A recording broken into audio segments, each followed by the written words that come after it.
Now, somebody else that's always going to somewhere wonderful is Steve Collins. Welcome back. Thank you very much. I thought you might have been the inspirational speaker, but then I thought the mango thing might interest you too. Oh, I love mangoes, but I can't go because I'll be up in Exmouth then, but I might duck down to Carnarvon and pick a few bananas for you if you like. You know what? I actually went down to Carnarvon. This is a little story on the side. When I was younger, and I thought, oh, wow, I'm going to go to the plantation. So I took an esky with me and picked all these bananas. I think I spent $20 on bananas, put them in the esky, sealed the esky and drove to Exmouth and then back to Perth. Only within 2 days. When I opened the esky, the bananas were black. They ripened very quick. But you've been somewhere incredibly beautiful in the last couple of weeks. Well, I have. Well, actually, I went up to Singapore, but I went up to Singapore because Scoot has now got the new 787 Dreamliner doing the daily flight.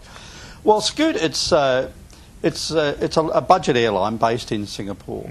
But they're flying to a number of destinations. This is a plane here. This is what I flew on, and this is a little flight. This is a flight from Singapore back to Perth. Not the whole flight. It's been a little bit edited, but it's just such a great plane. This is Steve Camp. It certainly is. Now the reason why the Scoot 787 Dreamliner is such a good plane is because it's a composite plane. It's not made out of metal.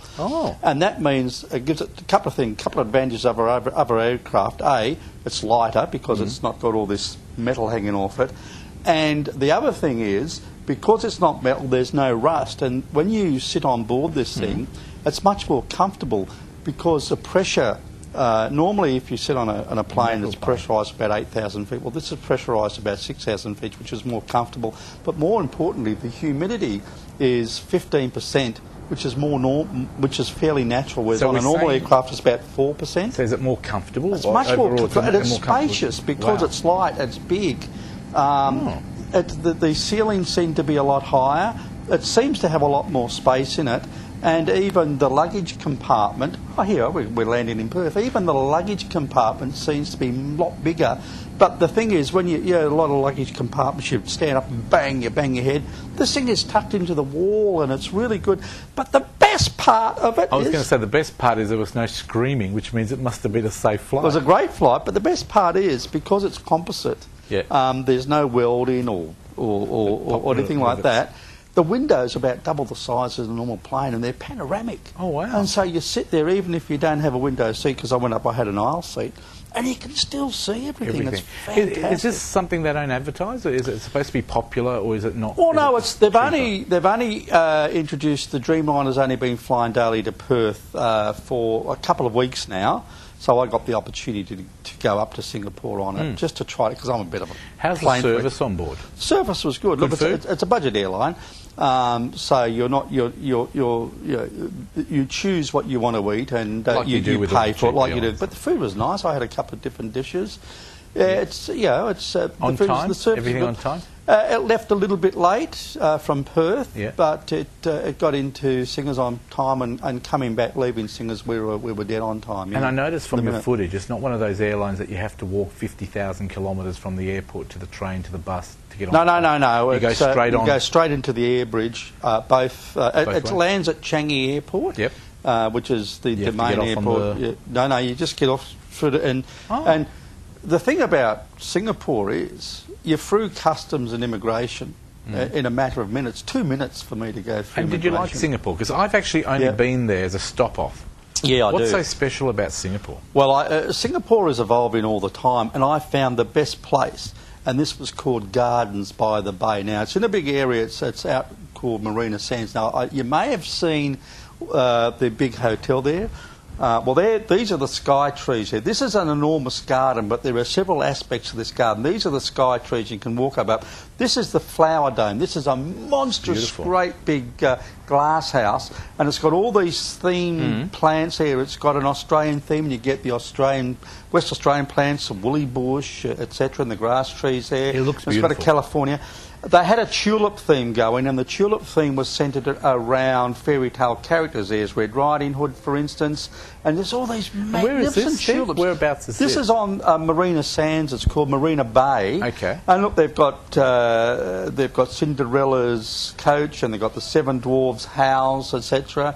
It's just fantastic, beautiful. Surrounded by all these tulips. And then you go upstairs and they've got a Madagascan thing where they've got the baobab trees and cacti and stuff like that. It's just an amazing place. And then, after this, they've got another big pavilion called the Cloud Forest. And we'll get to the Cloud Forest in a minute. You have to see this place to believe it. This is the Madagascan one. This is the one on the top. This is the one on the top, it looks incredible, It's incredible. And this is the Cloud Forest. This is 7 stories tall, this indoor mountain with this massive, great big waterfall that comes off the top. Wow. You get an elevator to the top, and look at it. You've got all these walkways up here, and if I tell you what, if you're scared of heights, this is not good, but it goes right up and up and up. And you walk out on these walkways to see them. Yeah, this is at the very top. It was just amazing. Are you put off by heights and stuff or not? No, I was all right because I was bending over to take. Not a lot of people were doing that. What would be the reason if you had to go to Singapore? What would you encourage people to go there for? Food. Good. Do they have markets and good shopping? Yeah, everywhere. I was staying at a place called the Ibis Singapore on Bencoolen, which is it's near Bugis. Now, there's various areas in Singapore. Bugis is well known for its entertainment, well known for its shopping, well known for its food. Food everywhere. And the hotel I was at was only about a 4 or 5 minute walk to Little India, which is very Indian. They've got the Indian shops there. You've got the Indian food, the restaurants. A lot of gold up there. They will go in there and invest in gold.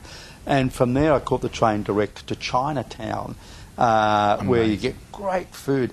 But I've got to tell you about the Ibis, Singapore on Bencoolen. I'll tell you why, because it had the most fantastic new innovation. It was called Handy, and when you get in there, there's this phone there, and it's a Samsung Google phone, and it's preloaded with attractions, restaurants, maps, all on the phone. You can take it with you when you wander around Singapore. But the other thing is, you can make free phone calls from it. So I was calling my wife from Singapore. I don't have roaming because roaming costs too much. It does cost a lot. With this thing, you just wander around in your pocket. What a wonderful idea. It's a fantastic idea. Do you know what? It builds up the tourism. Well, it gives you somewhere to go because it tells you where to go. And you've got free phone calls as an incentive, and it probably looks like a normal phone. And the other thing is, everybody these days is on Facebook or Twitter or Instagram. And while you're travelling around, you can do all that stuff and send it to people. And I reckon it's a great way of promoting both Singapore and the hotel. It's just fantastic. Where are you off to next? Let me see. I'm going to Malaysia shortly. Oh, can't wait to see that one because I haven't been there for a few years. Penang. Are you going to Penang or are you going to Georgetown? No, I'm going to. Well, I'm going up there. There's a big garden festival on in Putrajaya, which is the capital, and then I think I'm going to Sabah. Wow. So that'll be interesting. Do you ever rest? Yes. Occasionally. Fair enough. Steve Collins, Radio Roaming's your website. If people want more information, please check out his website, www, there it is there, radioroaming.com. Heaps of stuff. Anything exclusive, special that you've added on that you want people to know about? Oh, well, I'll be doing a lot about Singapore. I'm about to put that on, Beautiful. Thank you very much to Steve Collins. We'll see him in a couple of weeks. Thank you to Barbara.